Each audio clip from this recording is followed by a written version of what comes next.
We just recently started doing the COVID testing, and it's not the test that is the nasal swab. It is the one that checks for antibodies 21 days post symptoms. So we don't want people to get confused about it being to test to see if you have COVID. It tests after you've had it to just check your antibody levels. So some people want to know, hey, I was tested positive. Do I still have antibodies? And so they need to wait 21 days and then they come in and they get tested for that. Or maybe you had some symptoms, sinus symptoms. Say I've had a few people back in February said they were sick and they wondered if that's what it was. So they came in and got their COVID test. So that's what it's for. It's a simple blood test. Results are back in 1 to 3 days. The nurse calls you back, and it's not 100% reliable as far as telling you that, hey, yes, you're protected against COVID. Say you did have antibodies, you still need to be precautious. You need to not assume that that's going to protect you and that you can just go out and do whatever you want and you're not going to catch COVID-19. You still have to protect yourself. Wearing a mask, washing your hands, all the usual, 6 foot distancing, all the usual measures, just to make sure that you don't catch it again.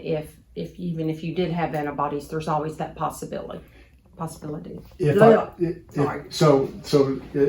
take the test and it shows that I do have antibodies, that shouldn't be a false sense of security. That's correct. Okay, right. That's correct. Do not let that be a false sensitivity. If I do the test and I don't have it, should I be worried? No, if you do have antibodies and you don't have it, it just means you've never been exposed, more than likely, but we're not testing to see if you're currently ill.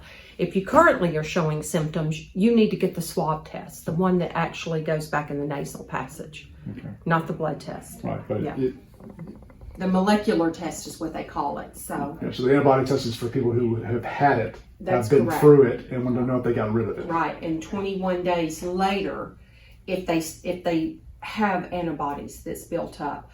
But what we don't know is what that means.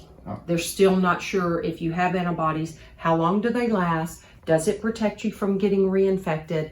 Was it the COVID-19? Okay. So it just gives you partial information. Yes, but it is good to know. I mean, for the state, it kind of lets our state registry know how many people have had the COVID-19. So it's helpful in that respect too, and just gathering information on testing in general. What's the cost of the antibody testing, and what's the typical turnaround after you have it? The turnaround is usually at $75 for the cost, and it's 1 to 3 days. And the nurse calls you back, and then we send you the results.